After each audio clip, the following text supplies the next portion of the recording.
everybody, and welcome to this week's edition of Hey Yo Radio, where we pick apart the NXT and main roster runs of former NXT talent. My name is Mark Scott. I'm joined by Scott Tyson. What's going on, Scott? How are you this week? Mark, I am fantastic. I have survived a rather difficult week around the Tyson Chateau, but that's all right. We had a tree fall in our house, but we escaped without any real damage. So if I can survive that, man, I'm ready to talk some wrestling and have some fun. So let's do it. Cool. So after last week's look at Shinsuke Nakamura, one of only two men to hold the NXT Championship more than once, we figured why not follow that up with the other man who accomplished the same feat and did it first. So without any further ado, we present to you Samoa Joe.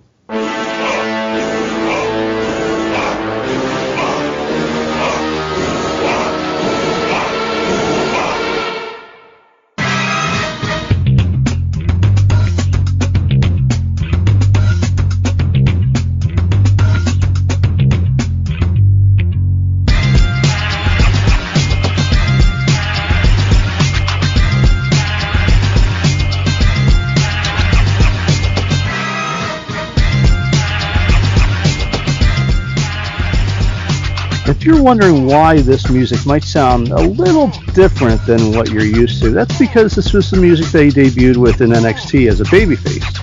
It's composed by, as usual, CFOs, and is titled Taking It Back. And while it certainly isn't the greatest music he's had during his wrestling career, well, that'll get fixed as time goes on. Born and raised in Orange County, California on March 17th, 1979, residing mainly in Huntington Beach, where he performed in his father's Polynesian dance troupe and performed at the 1984 Summer Olympics held in Los Angeles. Joe played football through high school before training to become a wrestler.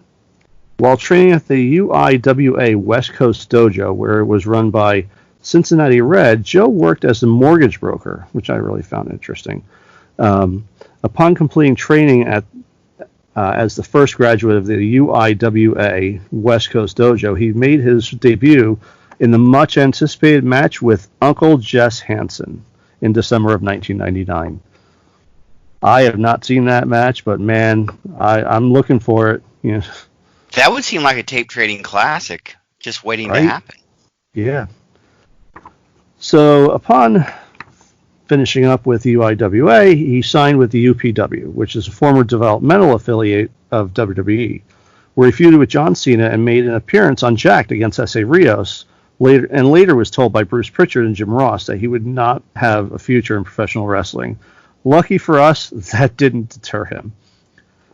Joe wrestled around the world for the next 10 years, wrestling in Japan, Mexico, Europe, the UK, and in the States for Ring of Honor, where he wrestled top names like Bryan Danielson, Nigel McGuinness, Kenta Kobashi, Loki, Kevin Steen, Homicide, Chris Hero, Takeshi Morishima, Mitsuharu Misawa, and Tyler Black, a.k.a. Seth Rollins. He even had a trilogy of matches with CM Punk that are legendary to this day. Also during that time, he had a rather lengthy stay in TNA Wrestling, which is where he came onto my radar as a fan.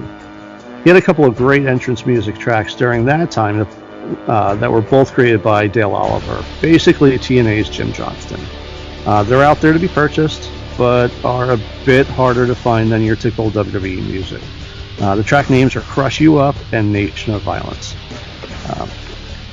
He was awesome in TNA. I mean, that's like I said, he came on the scene for me there, and that's really where I got to know who Samoa Joe was. And same here, seeing him wrestle AJ Styles. And I remember there was one particular match, and I was scheduled to go to it in Orlando, and something came up at the last minute. I wasn't able to go. He actually wrestled Jushin Thunder Liger on one of the TNA pay-per-views. Yes, it was the opening match, and I did not get a chance to do it. And I thought forever I would never get to see Liger until we actually all came together there in Brooklyn. But yeah, that's when he came on my radar as well. Mm-hmm. Well, I'm sure we could go on at lengths about his stay, where he again took on top names like Sting, Kurt Angle, Jeff Jarrett, Christian Cage, Raven, Abyss, Had some of the greatest matches in TNA history with the Fallen Angel, Christopher Daniels, and the phenomenal AJ Styles for the TNA's X Division title and the TNA World Heavyweight title at different times in that organization's history. We're here to talk about his run in WWE. So Joe made his debut on May 25th, 2015 at NXT TakeOver Unstoppable during the main event when he came to Sami Zayn's aid, stopping Kevin Owens from attacking the already injured Zayn with a chair.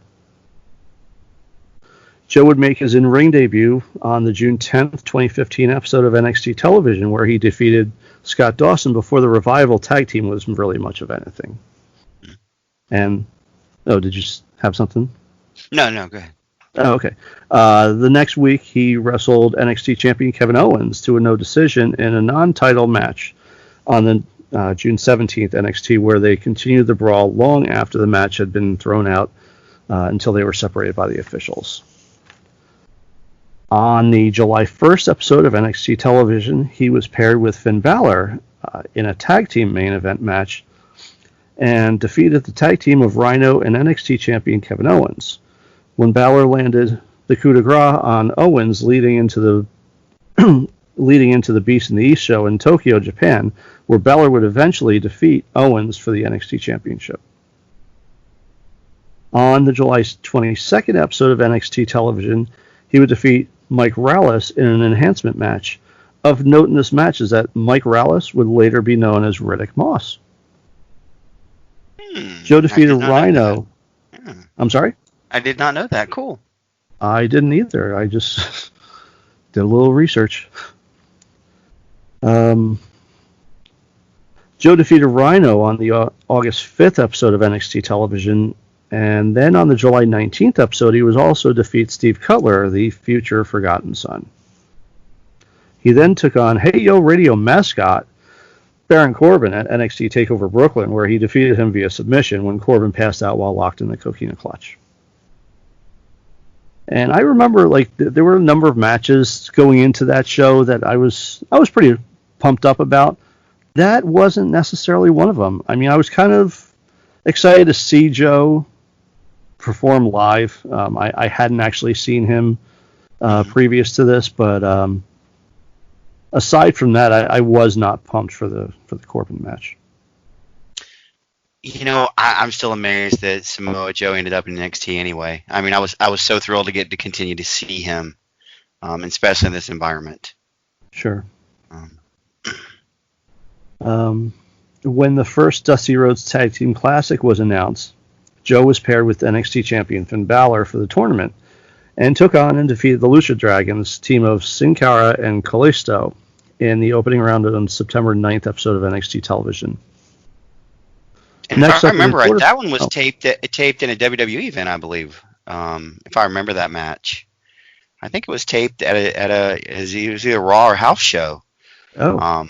If I remember correctly, that's right. They were kind of airing some house show matches at that time. I forgot about that. Good memory. Yeah. Let's see. Next up in the quarterfinals round, Balor and Joe would defeat Enzo Amore and Big Cass on September 30th to earn their spot on October 7th NXT TakeOver Respect, where not only the semifinals would take place, but also the finals of the Dusty Rhodes Tag Team Classic.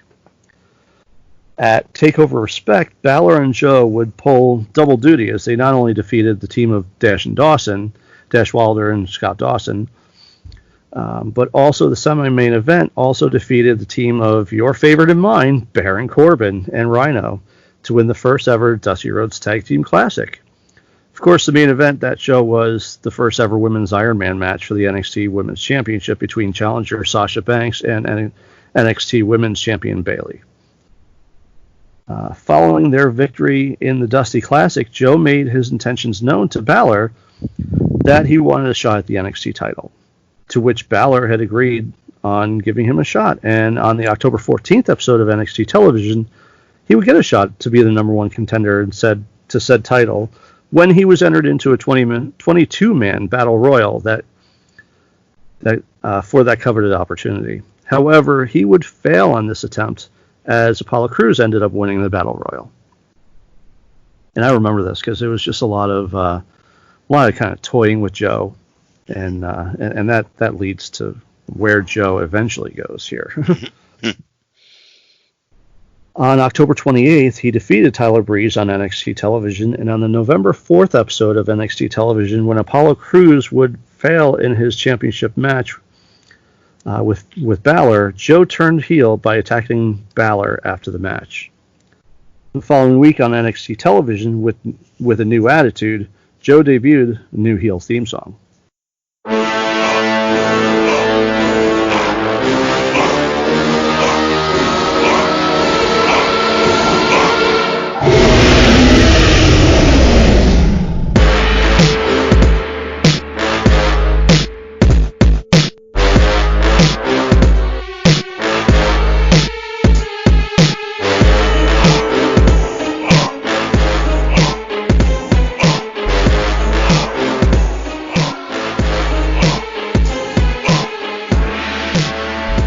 Now that, I'm sure, is probably the music you were expecting to hear at the opening of the show. It's titled Destroyer, and again, it's composed by CFOs. And as I said previously, that his music got fixed as time went on. November... Oh, go ahead. No, I was just going to say that I think that more crystallized who Samoa Joe is. And again, we talk about all the time how the music plays such a factor. And it just gave him that little extra bit of oomph, especially post-heel turns. Again, I really enjoy the work CFOs did in NXT. It's really given a lot of individuals the opportunity to expose new additional parts of their character, and he's just one of them. Yeah, because it's really interesting, for all the work that they've done for the NXT talents. In a very short amount of time, they've really built up their names to be like kind of on the level as Jim Johnston, who did WWE's music for years, like decades. But I mean, they're no longer even working with the company, so I don't know. Like I said, they're not using them anymore for their production. Why? I have no idea, because I thought that they did fantastic work. So does that mean everything's been taken back in house? As far as I know, yeah. Okay. Who exactly they have working on it, I have not heard a name. So,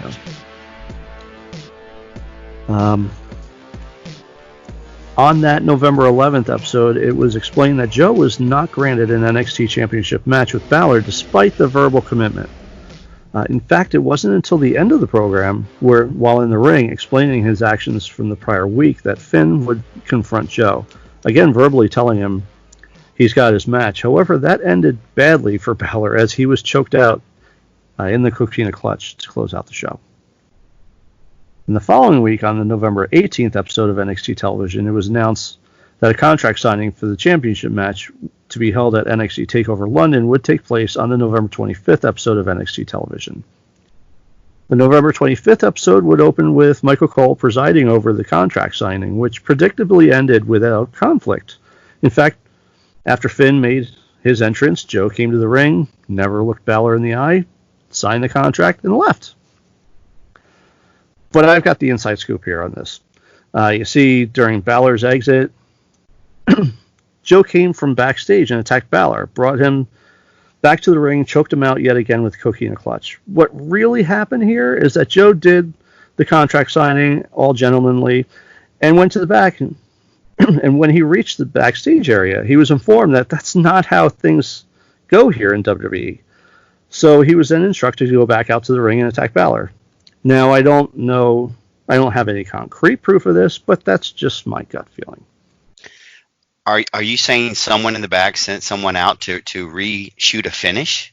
No, that's never happened. But you're right. That certainly stuck out because that's not the way contract signings go. If a table's not broken, I just don't feel like the segment worked. Yeah, it was great because the way that they did it was, Finn's all in the ring and he's all like hyped up and he wants Joe to come out here. He wants to get in his face, and out comes Joe. Doesn't even look him in the eye. Gets in the ring, goes over, signs the contract, turns around, walks out like that quickly. And Finn's like, what the hell? And Michael Cole's like, all right, well, we've got a match. And And so then they start playing Balor's music, and Balor walks up the ramp, and out comes Joe from the side and just attacks him, drags him back to the ring, and applies the Coquina clutch. And the table had already actually been taken out of the ring because the segment was over. Right. Really, really well done. It was not the predictable ending. It was great. It was something different. And it really foreshadows, Joe's not just the Samoan submission machine. He has an intellect. He can play the mind games. And again, that's a facet of the character that I never really felt like they portrayed well in TNA and Impact. Mm-hmm. But definitely getting to see that particular aspect of his character and his ability pulled out. I thought it was an awesome segment. So. And here we are, 4 years later, still talking about it and remembering it vividly. So with the title match secured for the December 16th TakeOver London show in hand, Joe then took on and defeated Tommaso Ciampa in a throwaway match on December 2nd edition of NXT Television. And we were talking beforehand, before we started recording this. He's taking on Ciampa here, and later on, very shortly after this, he's taking on Johnny Gargano. And it's wild to think that these guys are still in NXT to this day, like main eventing and stuff, where like back here, they were just fillers. I don't even know that they were actually signed. I think this was during the time where they weren't signed to NXT. They were just kind of there hoping to get their foot in the door. And we often talk about, you cycle stars out and then have to create new ones. And this is definitely one of those situations. Once he cycled out and several others in that time frame, hey, guess what? There was a crop underneath that could rise to the top. And you made this point very well to me. If anything, their stock is so much more enhanced by being there longer. Then we'll talk about how long Joe's visit or stay was in NXT. Mm-hmm. Yeah, because you can talk about Joe and all like for this whole run. His run in NXT is, it's about the same run, a little bit longer than Shinsuke's from last week, but not significantly longer. And they really, they lit a fire under him, and he mattered the whole time he was there, which was great. With Gargano and Ciampa, these guys they started from the bottom and they've worked their way all the way up, and there's so much more story, and they told you that story leading into like that quote unquote final match. It's been so rewarding just following them all these years. And if you remember when they originally signed Samoa Joe, he was, if I understand right, he wasn't there to be a regular, but he signed a contract to appear. I believe it was on Ring of Honor when they were on, I want to say Destination America. And that's when he ended up getting. You're right. Yeah. He ended up getting that deal to come in to get a full deal, and got to keep his name, which will probably be the very last performer, or one of the few who will be able to say he kept his name from another organization upon entering WWE. Yeah, that's Yeah, they brought him in essentially. I think it was more like to work with the younger guys, to give them someone to work with that, has been around, has a lot of experience, that, can teach them the nuances and like how to work matches better, and he did that while he was there, of course, but he definitely furthered his own career here as well. Sure. So the following week on December 9th, Joe defeated the team of Apollo Crews and NXT champion Finn Balor while tagging with, that's right, your favorite and mine, Baron Corbin. He's a friend of the show. He is. However, in his championship opportunity at NXT TakeOver London, Joe would lose to the hometown kid, Finn Balor, when Balor would don the makeup and wrestle as the Demon, but with a Jack the Ripper motif. That was a cool look. That was a cool look. I dug that. That was different. And just remember, if this had been Raw or SmackDown, Balor would have dropped the title in his hometown. That's just what they do. Sure. But NXT not only would he have dropped the title, but he would have been he would have been humiliated. Oh, I'm sure they'd wiped the makeup off of him and done who knows what. So to be in 2016, Joe got the new year off on the right foot by defeating Johnny Gargano, like I said before, on the January 20th episode of NXT Television. And a week later, on January 27th, he wrestled Sami Zayn and everybody's favorite wrestler, Baron Corbin, in a number one contenders triple threat match that ended in no contest. How exactly a triple threat match ends in a no contest is beyond my understanding. I didn't actually go back and watch that one. Well, there are nuances in the rule book you have to understand. Yeah. So, let's see. A few weeks later, he wrestled Sami Zayn in a match for the number one contendership to the NXT title, but again ended in a no contest.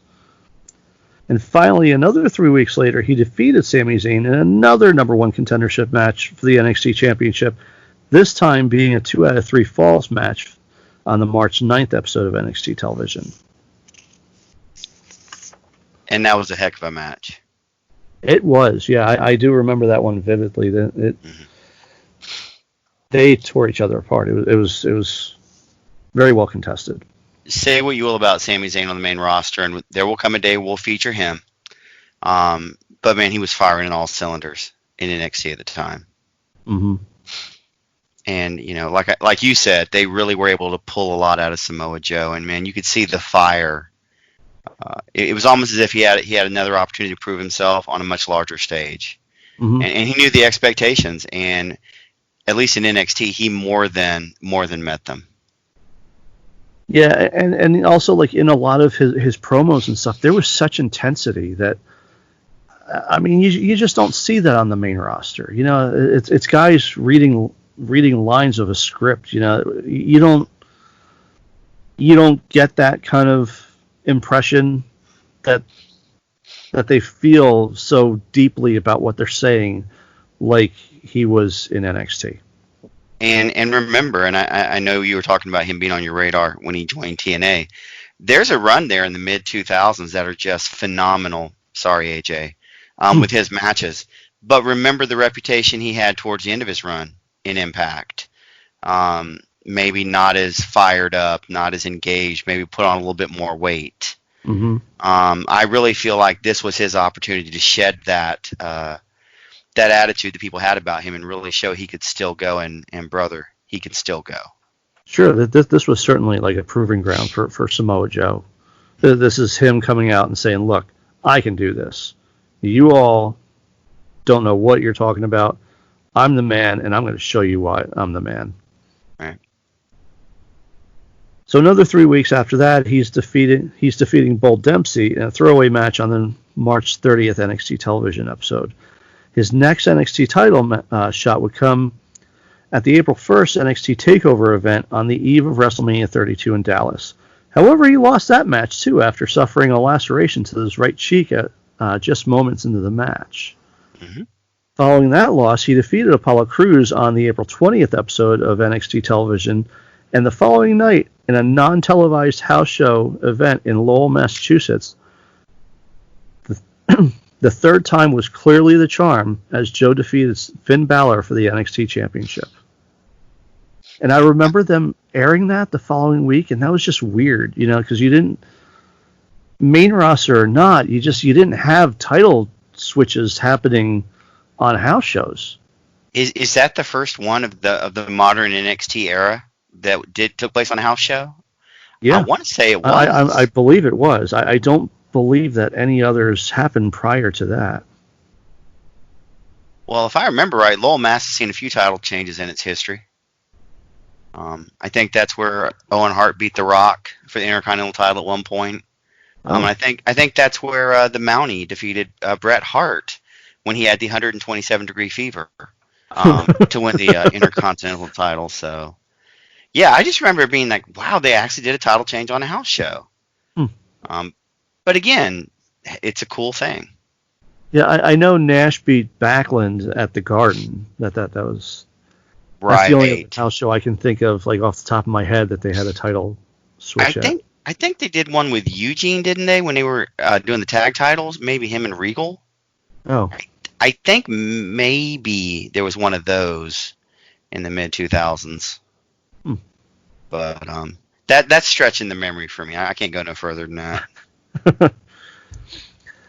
His next match would come on the May 4th episode of NXT Television, where he defeated Eric Young in a non-title match. And Eric Young's another one I look forward to reviewing his stay. His NXT run was kind of short, and I think that he's going to have to be grouped in with Sanity. We kind of talked about this, and that's going to be a pretty intense show because we've got a lot of moving parts here with Sanity. Different guys going to different places, so some of them aren't even with the company anymore, right. And some of them have changed gimmicks and are in different parts of the company. I think that's going to be very interesting to look at that. I agree with you. I think it's going to be very, very long. 'Cause like you said, there's a lot of moving parts. But again, Eric Young is one of those guys, and forgive the term, I mean no disrespect, but a former TNA cast-off that when given an opportunity in NXT, he went for it. And that's all you can ask for. Sure. In Balor's return match for the NXT title at the June 8th NXT TakeOver The End, in the main event steel cage match, he would retain the title by defeating the Demon, Finn Balor, with a second rope muscle buster, which was just awesome to watch. It should be noted here that this was the first time that Finn Balor had been defeated while wearing the Demon paint. Not that there was any doubt as to how Joe was being utilized in NXT at this point, but this was a feat nobody had accomplished prior. So Joe was as hot could be at this time. I'm not sure how many losses he suffered since then either. I can't really think of one off the top of my head. I don't believe that he's had any other losses as the Demon. Or later the Demon King on their main roster. Yes.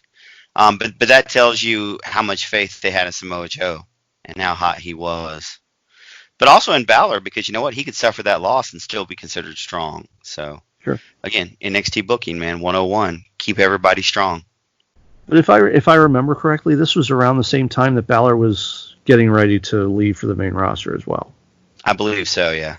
Because remember, like this was around the same time, like his Joe's going to be taking on Nakamura coming up pretty soon. So that means that Nakamura is having his match with Finn, who is the icon. Mm-hmm. But Finn's already been champ, and he's just wrapping things up, And we talk about this all the time. You know what? What is the time-honored tradition? You go out on your back. And he put Shin over. He put Samoa Joe over. That's what you do. But you know what? He didn't lose anything in my eyes because those guys are world-class talents too. I mean, someone's got to win. Someone's got to lose. It's just the way it is. Just go on out there and count those lights. That's it, brother. As the summer of 2016 continued, Joe would rack up victories in non-title matches against Rhino on July 20th and Mojo Rawley on August 10th, episodes of NXT Television. And then, just as Joe was seemingly unstoppable, a new contender came from the Far East, a man that we profiled here last week on Hey Yo Radio. Joe's next title contender was the King of Strong Style, Shinsuke Nakamura. And on August 20th at the Barclays Center in NXT TakeOver Brooklyn 2, Joe lost the NXT title to the now ultra-hot commodity in NXT. And we spoke about that match here last week, so if you want our inside thoughts, just go back and listen to last week's show. That was a great match. You know what? It really was. And Joe was very fortunate. He had a wonderful string of opponents to work with that could allow him to be Samoa Joe. Mm-hmm. Because Finn Balor, very strong style, if I can use that term. Sorry, Shinsuke. But he knew that style from his time in Japan, and obviously Shinsuke being the king. But that worked to Samoa Joe's strengths. So it was a really good run for him, and a good lineup of opponents. Yeah, and following his NXT title loss, Joe didn't stop there. When he got his rematch for the title at NXT TakeOver Toronto on November 19th, he defeated Nakamura in Nakamura's first title defense since winning the title while also handing Nakamura his first loss since coming to the Black and Gold brand. The title victory also made Samoa Joe the first ever two-time NXT champion since the debut of the title, almost 4.5 years prior. So again, that's a big feat. You know, this is something that this title. It's a title that doesn't get tossed around a lot. I mean, look at current day. You know, you've got Adam Cole there, who's had it for over a year. Finn Balor, he was the second longest. He is the second longest reigning champion in NXT history.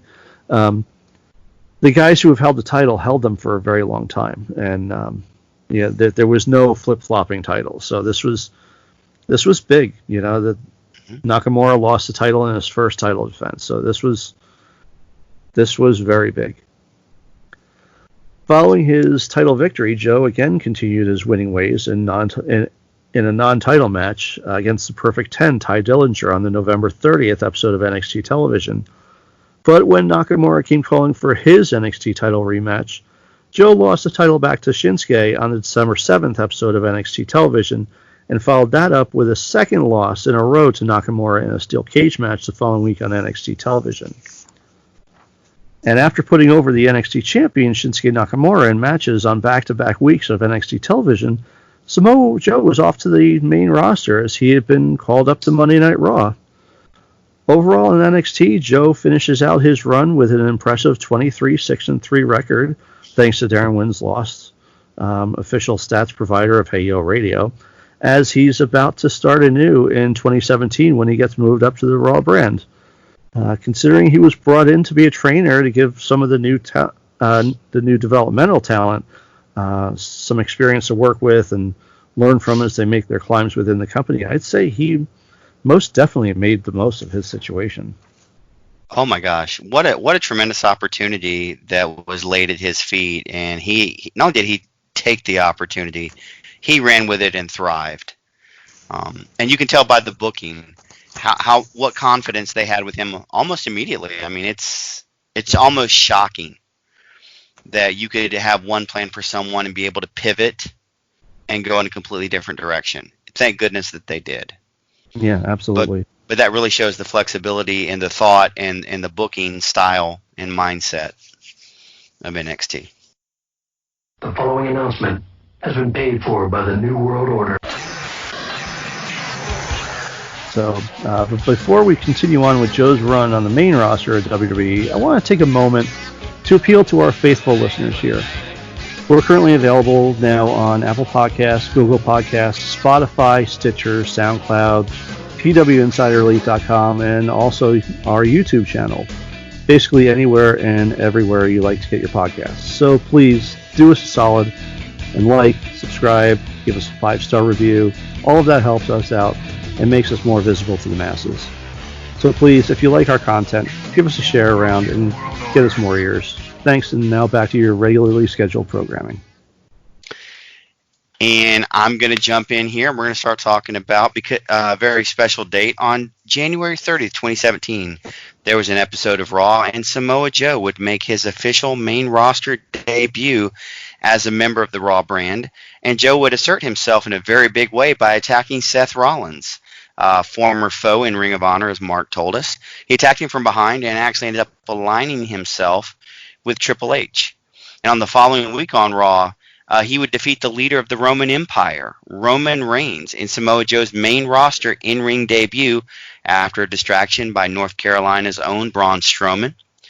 Later in the program, in an interview with the voice of the WWE Universe, Michael Cole, Cole would attempt to warn Samoa Joe that Triple H has turned on all his prior associates, but Joe claimed he wasn't concerned, that he only hurt people because that's what Samoa Joe has done throughout his career.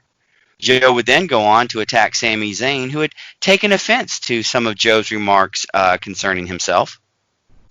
And on the March 5th WWE Fastlane, Samoa Joe would defeat Sami Zayn by submission using the Coquina Clutch in his first pay-per-view match. On the heels of his dominant pay-per-view debut, Samoa Joe would then face Seth Rollins at WWE Payback on April 30th, 2017. But unfortunately, Joe's efforts were in vain as he succumbed to Rollins in a losing effort. Exactly 4 months into his main roster run, Joe received his first singles loss as a part of the main roster.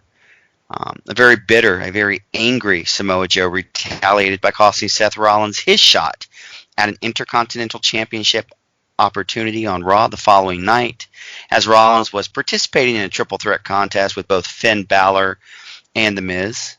Also in that match, Bray Wyatt would make an appearance and interfere as well. However, things they weren't really trending upward there for Samoa Joe after that. On June 4th, they began to trend upward for Samoa Joe there. On June 4th, he would defeat old foe Finn Balor, Seth Rollins, Roman Reigns, and Bray Wyatt in an Extreme Rules match at, you guessed it, Extreme Rules, to become the number. It's funny how that happens. It's amazing that they just happen to line up that way each year. Yeah, it's just excellent marketing. To become the number one contender for the Universal Championship. Without question, this was Joe's biggest victory since joining the main roster. And on the following night, on Monday Night Raw, Samoa Joe would confront Brock Lesnar's advocate, Paul Heyman. And incensed Samoa Joe would eventually attack and choke out Paul Heyman with the cocaine and clutch as a message to the reigning, defending conqueror, Brock Lesnar. That was such a great segment. Man, I remember watching that, and this was before I stopped watching the main roster. That was such a fantastic segment between him and Heyman. He left Heyman sleeping. Yeah, it was awesome. The fire and what he did, and Paul Heyman, man, he's an excellent performer. I mean, it was just perfect all around. And at an event whose name is got to be ranked in the top 5 in wrestling history for pay-per-view or huge event names, at WWE Great Balls of Fire, Samoa Joe. Gracious. That's exactly right, because Samoa Joe would unsuccessfully challenge Brock Lesnar for the Universal Championship as he was pinned via one F5 from Brock Lesnar. And I hated that. Oh my God. I mean, they built him up and built him up and built him up to be like this monster. And then he goes and faces Brock and he takes one F5 where like guys like The Undertaker and Triple H, and granted, I know Samoa Joe is not Undertaker or Triple H, but there's plenty of other people who have gone to face Brock Lesnar. Yeah, Roman Reigns, Seth Rollins takes more than one F5. Like, really, you couldn't give Samoa Joe a little bit more? I just, what a horrible way to end that match. And unfortunately, that's become kind of the judgment area for fans. How many F5s did it take to beat you? One? Nah, they're not serious about you. Was it 1 year WrestleMania? I think Roman Reigns took 5, was it? I want to say it was 5. Maybe it was 6. I can't remember exactly. But he just kept kicking out. And that's why people judge the F5 that way. But on the July 17th episode of Monday Night Raw, Samoa Joe would renew his rivalry by facing the big dog, Roman Reigns, to determine the next number one contender for the Universal Championship. Regrettably, there was no conclusive winner, as the match would end in a no contest after our Tar Heel Strong, Braun Strowman, interfered and attacked both Samoa Joe and Roman Reigns. I love how you're... I'm sorry to cut you off, but I love how you're so, like, pro North Carolina. But, like, you just moved there, like, not that long ago from Florida. 3.5 years ago, thank you. And I know where my bread is. I know where my bread is buttered. And for those who listen, kayfabe that, brother. Kayfabe that. Come on. If I can't pop you, I remember recording other shows with you where you were all about the Gators and stuff. You know, like. Well, you know what? The sign of a brilliant mind is able to adapt to your surroundings. Okay. Wow. So you're basically just wearing like the home team's jersey each time out? I'm a little bit like Drake. I'm a front runner. Yes. Minus the love for Doris Burke, and if you don't get that, that's okay. I'm sort of the Drake of our program. But at WWE SummerSlam on August 20th, Samoa Joe, Roman Reigns, and I will give you nothing for this, just plain Braun Strowman, They all challenged Brock Lesnar for the title. It was a fatal 4-way match. However, Brock Lesnar would continue his dominance of the Universal strap as he pinned Roman Reigns that night to retain the title. So the combined powers of Samoa Joe, Roman Reigns, and Braun Strowman unable to unseat the champion. Samoa Joe and the Samoan named Joe. And he still couldn't get it done. Nope. In what would become an all too familiar occurrence, Samoa Joe would suffer a knee injury in August at a house show. Unfortunately, he will have injuries as we go through this. However, still looking to make an impact, Samoa Joe would return. You had to throw that in there, didn't you? I wouldn't have felt good about my job if I didn't. He would return on the October 30th episode of Raw. And he would defeat old foe Apollo Crews, having good battles with him in NXT. But, Joe felt like there was more opportunity to succeed. And he competed at the 2017 Survivor Series. He teamed up with the once and future Prince, Finn Balor, the Carolina Crusher, Braun Strowman, the Cerebral Assassin, Triple H, and your Olympic gold medalist, Kurt Angle, as part of Team Raw on the typical 5-on-5 traditional Survivor Series elimination match against Team Smackdown. And Samoa Joe and Finn Balor early on would begin arguing, and unfortunately Joe's time was up as a Team Smackdown, as a representative of Raw, because Team SmackDown's John Cena nailed him with an attitude adjustment and sent him to the showers far too early. But worry not, fortunately, Team Raw won and were able to claim brand supremacy. So all turned out right there. On the heels of this monumental team victory, Joe would then enter into a feud with the revived Shield and proceed to cost Seth Rollins and Dean Ambrose, don't know whatever happened to that guy, their Raw Tag Team Championship match against Cesaro and Sheamus on the December 4th episode of Raw. And still riding a holiday high on the Christmas episode of Raw, Joe would enter the big dog's yard and challenge Roman Reigns for the Intercontinental Championship. And after a grueling bout, Joe would win the match, but by disqualification. Oh. So Roman Reigns would retain the title due to quote unquote the champion's advantage. But with hashtag thank you, Corey. With a laser focus and all the momentum on his side, Joe would finally get his rematch for Intercontinental Championship gold. It would take place on the New Year's Day, January 1st, 2018 episode of Raw. And with everything in place, an opportunity to launch himself into mid-card glory, Joe finally gets his rematch for the title against Roman Reigns. But it's another losing effort. On the January 8th edition of Monday Night Raw, and carrying a tremendous load of physical punishment, sincerely, Joe would suffer a foot injury during a match with the University of Florida's own Titus O'Neil, and would end up out of action for about 3 to 4 months.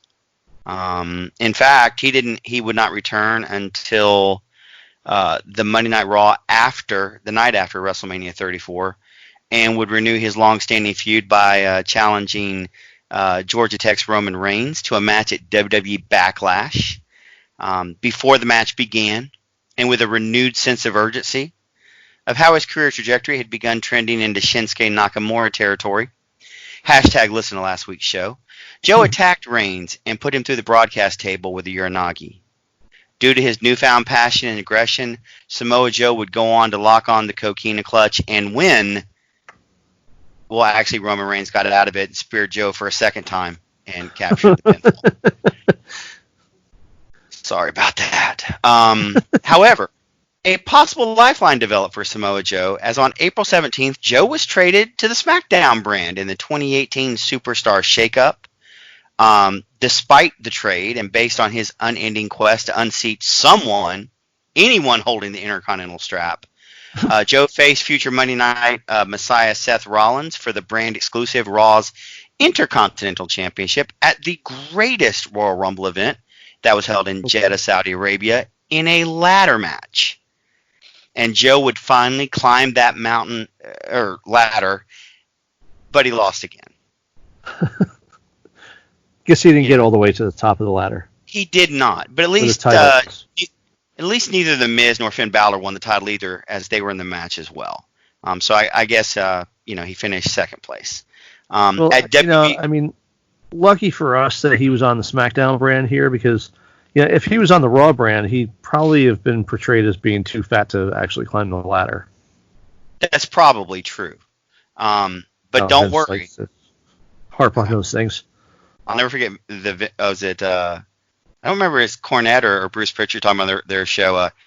The fat, it touched me. I'll never get that out of my mind when he touched it. Well, it's just in there. It's not coming out. At WWE Backlash, in what could be easily hypothesized as their 427th encounter, Joe was defeated again by Roman Reigns.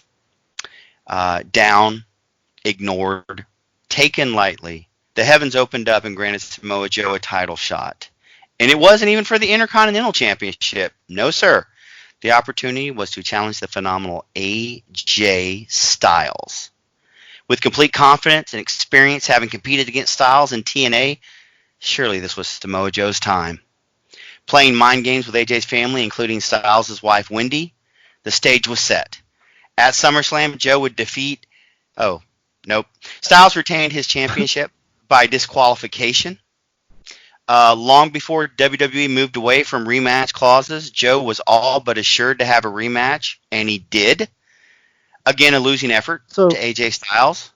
So explain to me how Joe gets a rematch here due to a rematch clause, because typically I would think that the rematch clause would grant the former champion a rematch. But you have to understand, this was the time when Shane McMahon was SmackDown commissioner. So there's a lot of wonky stuff going on the Blue brand. So in that match at Hell in a Cell, it would end in another controversial fashion, and Samoa Joe kept the pressure on. He would not quit, and he kept chasing. On the October 6th edition of SmackDown Live, Joe received another title match opportunity, and that was given at the WWE Super Show Down Under, and it was a no disqualification, no count-out match. And finally, with no distractions nor places for Styles to run, Joe would defeat him and... Joe was defeated by AJ Styles via submission. Unwilling to yield, Samoa Joe would receive one more opportunity. One more match. You just needed one more match. Just one more match is all you need. And at Crown Jewel, Samoa Joe lost again to AJ Styles. So on the heels of that and needing warm bodies with some name value, Samoa Joe was made a part of Team SmackDown against Team Raw at Survivor Series, and again, the traditional 5-on-5 tag team elimination match. But this time was very quickly eliminated by Drew McIntyre. Samoa Joe locked on the Coquina Clutch. McIntyre was able to get free of it and just delivered a soul-crushing Claymore kick and scored the pinfall on Samoa Joe. But on the bright side, Samoa Joe would run his Survivor Series record to 2-0 as his team was successful. I was going to say you got to go home early. Yeah, you can get a fresh shower. On the November 27th episode of SmackDown, Samoa Joe would attack Jeff Hardy during the Charismatic Enigma's 20th anniversary celebration. The Samoan submission machine would delve back into some of his more biting promos, as he would call Hardy out over his previous alcoholism. Because in WWE, that's funny. The situation he was referencing, no charges were filed, but shortly thereafter, Jeff was stopped in Concord, North Carolina, drinking and driving under the influence. Isn't it so great that they keep bringing this stuff up in storylines? All we need him is to climb up to the top of the Titan trying to fall off, and we'll have a Road Warrior Hawk all over again. Yeah. I guess, cheap heat, I guess, in all seriousness.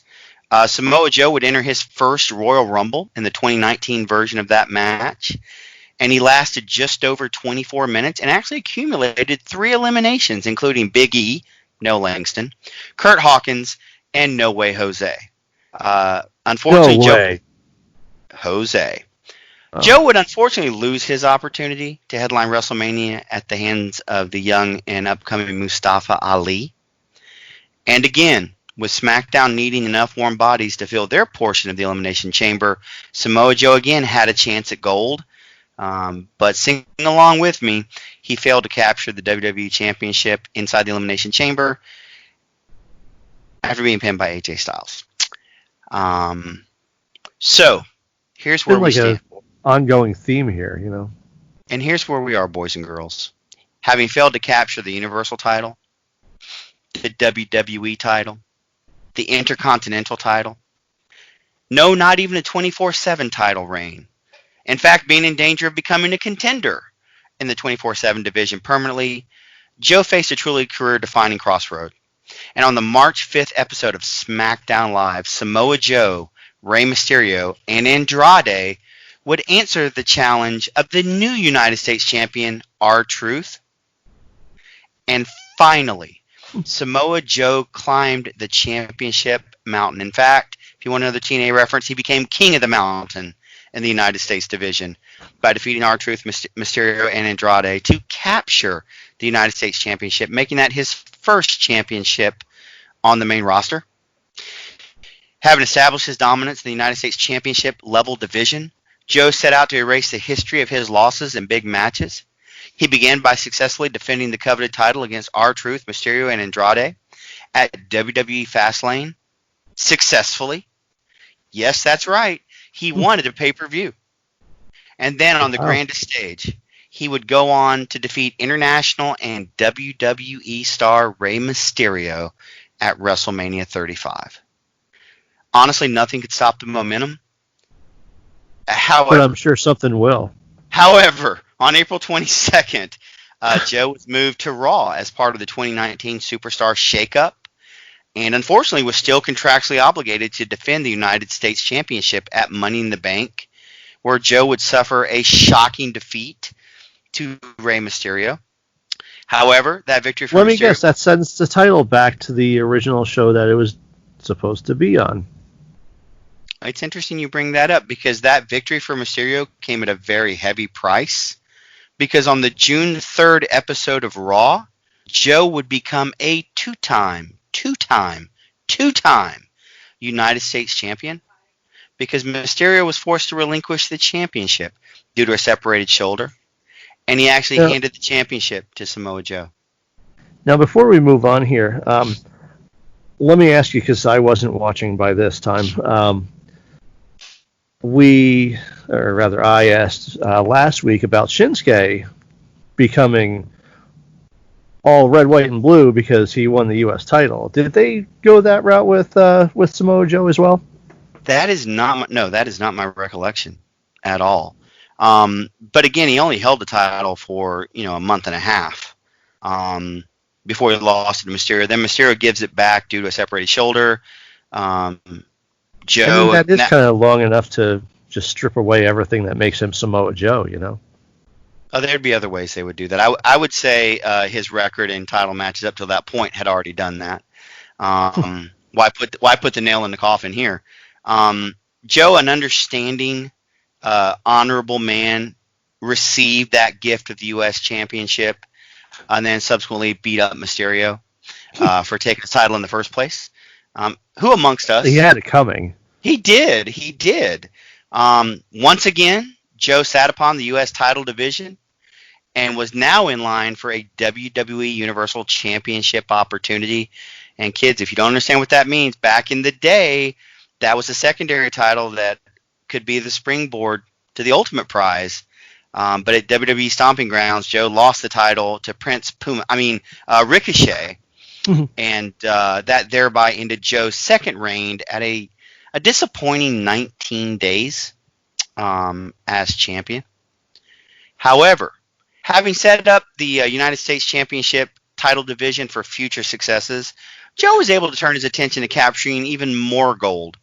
And on the following night on Raw, Joe would turn his attention to the WWE Championship, attacking the visiting WWE Champion, Kofi Kingston. And you have to remember, when this was taking place, they were having Kofi Kingston and other SmackDown individuals be on Raw, because remember, if they had the wild card, and if you don't remember that, hey, don't worry about it. Don't even Google it. Just don't even worry about it. But Kingston would be so incensed at his attack, he would accept a match at Extreme Rules for the WWE Championship. That's when they had like the rosters that were set for each show, except for when they weren't. Exactly. So, going into the match, Joe, obviously a physical favorite. He had worn Kingston down, but Joe would lose yet another shot at the top prize on SmackDown. But fortune favors the bold, however. And at the Smackville event on July 27th, Samoa Joe was given one... What an awful name. It was. But Joe was given a final shot, but he unsuccessfully challenged Kofi Kingston for the title. However, this was contested in a triple threat match that also involved Dolph Ziggler, so a very dangerous opponent. Drifting aimlessly after that, Joe was announced as a competitor in the 2019 King of the Ring tournament. Joe would begin his kingly quest by defeating Cesaro in the first round.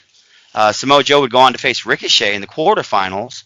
However, there was no winner, as the match ended up in a double pinfall.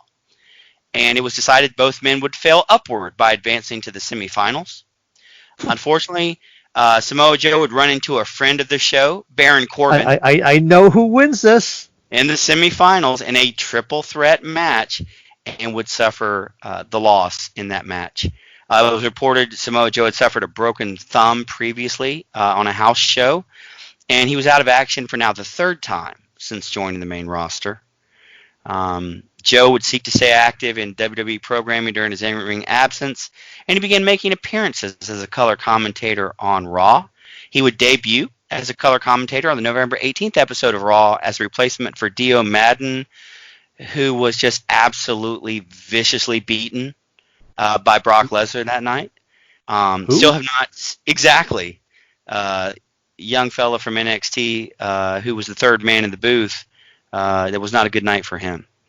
So he remained on commentary through the following month. But while performing his announcing duties, Joe received a few lumps of coal in his Christmas stocking. On the December 23rd episode of Raw, Samoa Joe would be attacked by the Authors of Pain.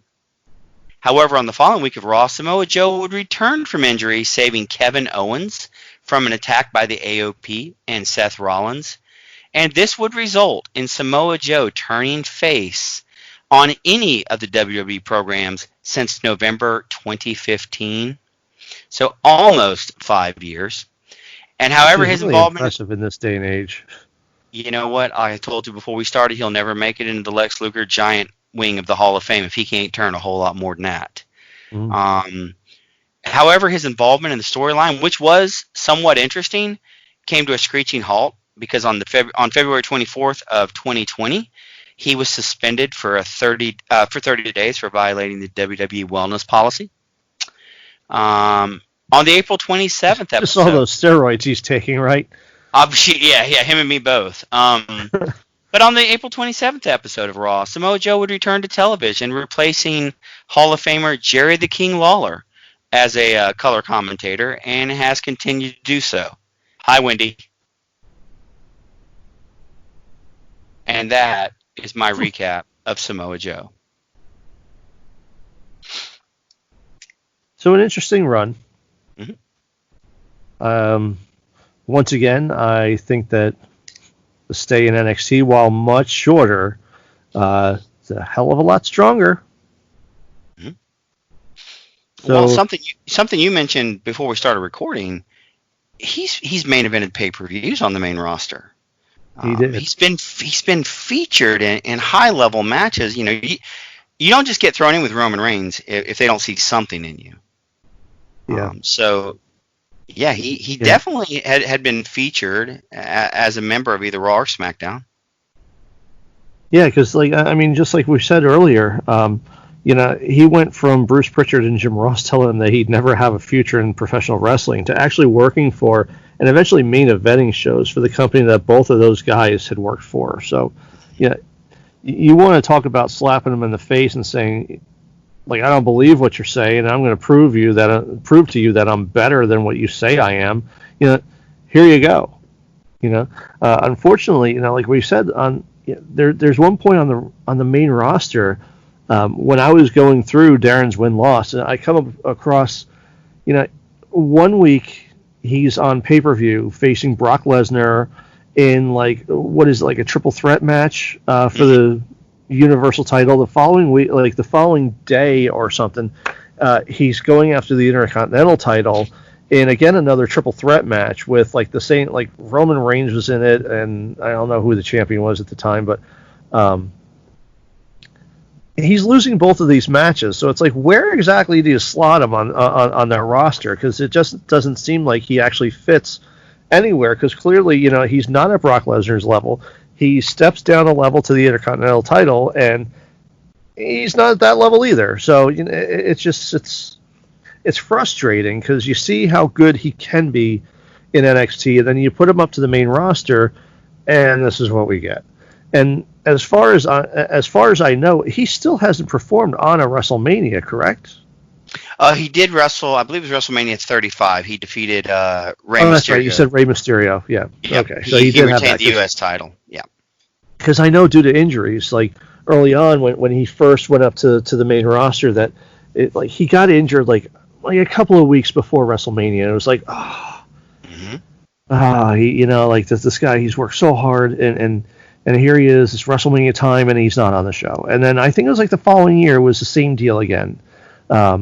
He got injured a month or two before, and it was just well, he's out of WrestleMania again, and it's just it's heartbreaking, because that WrestleMania is the show that all these guys are working towards. If back in the day that was your biggest bonus of the year, I don't know how that works out at this point with the network and everything, and a lot of the pay-per-view money isn't there anymore, but it's still the biggest show of the year to be showcased on, and you feel for a guy who's made the incredible journey that Samoa Joe has to not be able to perform on that stage. And I think it's interesting. You referenced, I guess they were doing the Hardy 20th anniversary. Samoa Joe would have just finished his 20th anniversary in the wrestling business. I think he said 99 was his first match, right? Yeah, 99 with Jess Hansen. Boy, he's got put over more than ever in his career. But the point is, he's now 21 years into being a professional man. WrestleMania matters. When you've been toiling that long trying to get to the biggest stage, all hyperbole aside, it is the biggest stage. It's the most watched event. So, yeah, it definitely, it's heartbreaking. At least for the first 2 years, he was unable to compete. Will he continue on as a? Sorry, it's the biggest stage, both literally and figuratively. Yeah. Well, and the question becomes now: will he continue on as a commentator? Because honestly, he's really good in his commentary. He does a really nice job trying to add credibility to the submission moves and such, which has always been his forte. So, what I've heard of him, I've enjoyed. I think he's too young to get out of the ring, but you never know. Maybe he transitioned that role a la Taz, who really grew into his role as a commentator. So he's a year younger than me. Not even. He's 6 months younger than me. So I can't even imagine. He's around the same age as your AJ Styles, who's having some of the greatest matches of his career right now. So he's not over the hill at all. I mean, he certainly still has a lot more to give. Exactly. So we'll see. Go ahead. Well, I was just going to say, we're at that special time. What is your rating for him on the main roster? On the main roster, it's hard for me to give them a terrible grade here because they have actually used them. Maybe not how I would have used them, but they have actually put him into matches with Brock Lesnar for the Universal title. He's wrestled AJ Styles for the WWE title. He's not been a nobody. Where last week we talked about Shinsuke Nakamura coming up, and he had the match with the matches with AJ over the WWE title. But the way that those matches were handled, the finishes were just so goddamn awful. All the low blows and stuff. It was just terribly used, and it just didn't really work for what you were expecting out of those two. I mean, when you're talking about like quote unquote match, like dream match, you generally don't think that your dream match is going to end in a low blow. It's just that's terrible booking. In Sure. As far as I'm concerned. Samoa Joe, luckily, his matches, yeah, I guess, he hasn't lost, like he's lost the title matches, but he didn't, I mean, aside from just taking the one F5 and being pinned with that, he didn't look foolish in these matches, and he certainly didn't look foolish in the lead up to the matches either. Like we said, he choked out Paul Heyman, to send a message to Brock Lesnar. Like, this is all good stuff. This is them saying, like, Samoa Joe is a force to be reckoned with. Later on, they're pushing him as United States champion, and I mean, I'm sure he's having good matches with Rey Mysterio because, these days, Rey's not all about doing like all the crazy high spots that he did back in his WCW days, but what he does do, he does very well. Mm-hmm. You don't see Rey like botch his high flying maneuvers.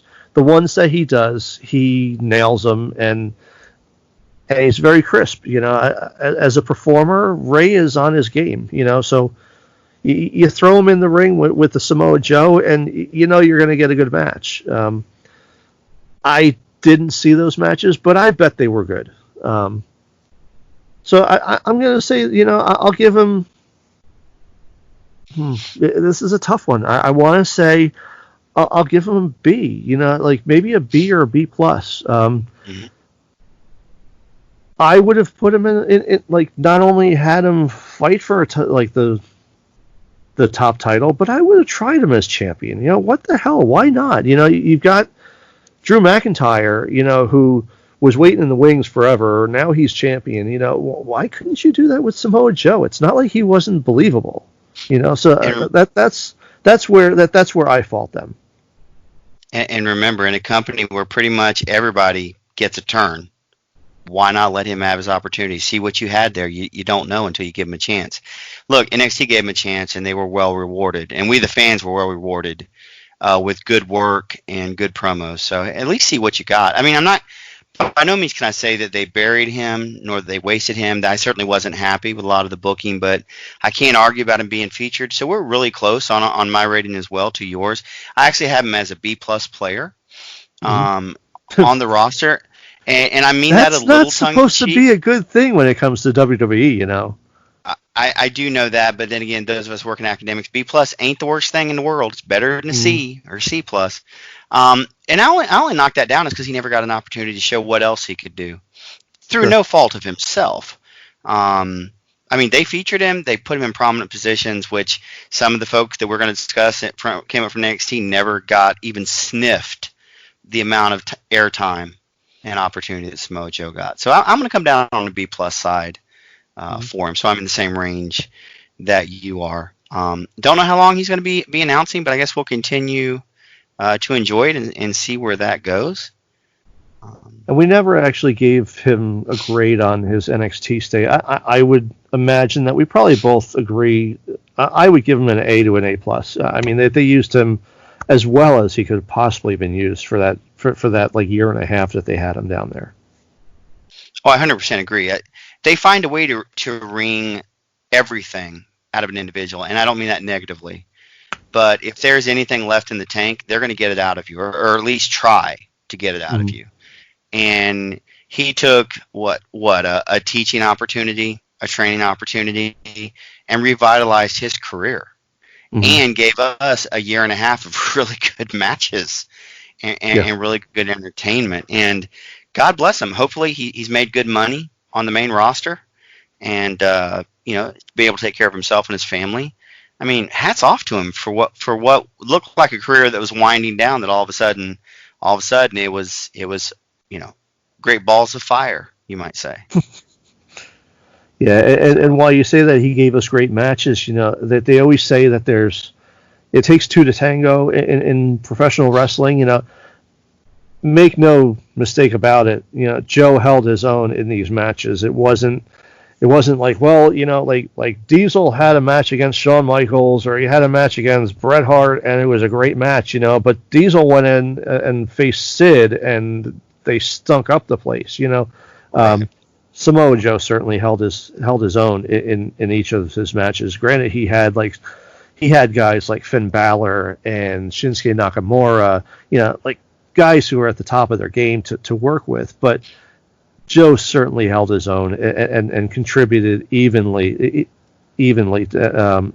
as they did in each of those matches. And you can go back and watch the Dusty Classic that he and Finn Balor won. His time in the ring there. You can watch his matches with Apollo Crews. Yes, I'm going to give another shout out to our good friend Baron Corbin. They were good matches. You don't have to have a great technician in the ring to have a great match against. Remember the old joke about Ric Flair could have a good wrestling match with a broomstick? Mm-hmm. That's not the, Joe by no means is a weak link when it comes to his wrestling matches. So, yeah. And I know that we like to bash on Corbin and stuff, but Corbin, for his time in NXT, the dude was good. He wasn't a match of the year candidate, but he was portrayed well. He had good matches for the most part. Granted, not a lot of them were very long. But I do remember early on watching him and Bull Dempsey, and that's another name that came up today in Samoa Joe's NXT run, that he took on Bull Dempsey, and it's a name that we haven't heard in quite some time, and they kind of made fun of him with the bull fit, yeah. But when Corbin and Bull were they had an ongoing kind of a competition to see who could win their matches faster, and they'd be taking on just enhancement talents, but they'd each be out on the ramp watching each other have their matches. It was cool, and Baron Corbin is not just this terrible guy that we let on. He's just been kind of terribly booked on the main roster, but that's why we rag on him. And I'm glad you brought that up, because he could kill me in real life. So let's just be honest. I just fall over in a fetal position, just let him beat on me. But it's not his fault. If anything, and he'll be one of our features at some point. Mm-hmm. Look at how much he's been featured. There's main event talent off NXT that has not been featured as much as that man. So by all means, take advantage of it. I just think sometimes they just haven't known what to do with him, and so they just insert him in everything. And again, if you're on TV, there's something to you. So yeah, he does have a knack to getting the crowd against him. Whether it's actual heat or get off my TV heat. He's got something there. He definitely has something. He does, and I you know what? God help me, I like the Constable Corbin stuff because it was so ridiculous. But he does a good job. I just think it's funny that every time we profile someone on the main roster, they've had at least one run with him. And you know what? To his credit, let's call it what it is. To his credit, he remains relevant on the main roster. Yeah. So that's all I've got for tonight. We don't have a pay-per-view to review. We don't have an upcoming pay-per-view to look at. So I believe that's all we have for tonight. There's been a lot of stuff that's happened this week in wrestling, and we're going to take the high road and just kind of leave it with the positivity tonight, and not even address some of those things. You can hear that anywhere. But for tonight, we need some positivity, and I think having the opportunity to go back and review Samoa Joe's NXT and main roster runs certainly has given me a bunch of positive memories of things that I saw. And if you didn't see them, go on the network and find the stuff. It's worth seeking out. Yeah, I mean, you can go like back to the NXT stuff from 2015, 2016, yeah, and just go week by week. Mm-hmm. One week after another is just it's so good. And the great thing is that going back to those weeks, all of the matches and all the segments are actually broken up on the network. So if you just want to go to like Samoa Joe, you can go to that week and just Mm-hmm. it's all made into chapters. So you seek out Samoa Joe's segment and then move on to the next week. If you just want to follow Samoa Joe. And one other note that I do want to add is that Samoa Joe appeared on a lot of weekly programming during that time. A lot of the times, some of the champions didn't appear very much as champion or not. Man, he was on a lot of shows and a lot of segments. I mean, he put in his time, and it was just good work. So if you go looking for his stuff, expect to find a lot, because there is a lot. They utilized him quite a bit because they could, because he had the talent and the ability to be used in a whole bunch of different situations. Mm-hmm. Yeah. At least they don't have him dancing coming down to the ring like TNA did. Oh, give him time. I probably they listen. I don't want to get like he's this. not done yet. Oh no. Well, can he dance? Well, tragically, you already gave that answer away at the beginning. Yes, he can. Yes, he can. Please don't yes chant that, people. Please don't.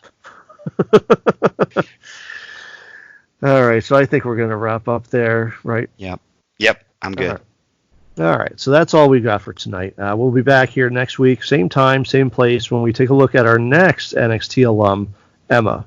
So for Scott Tyson, I am Mark Hickenweitz, thanking all of you for your support. Hey Yo Radio is intended for entertainment and informational purposes only. The songs used throughout this show are properties of their respective copyright holders.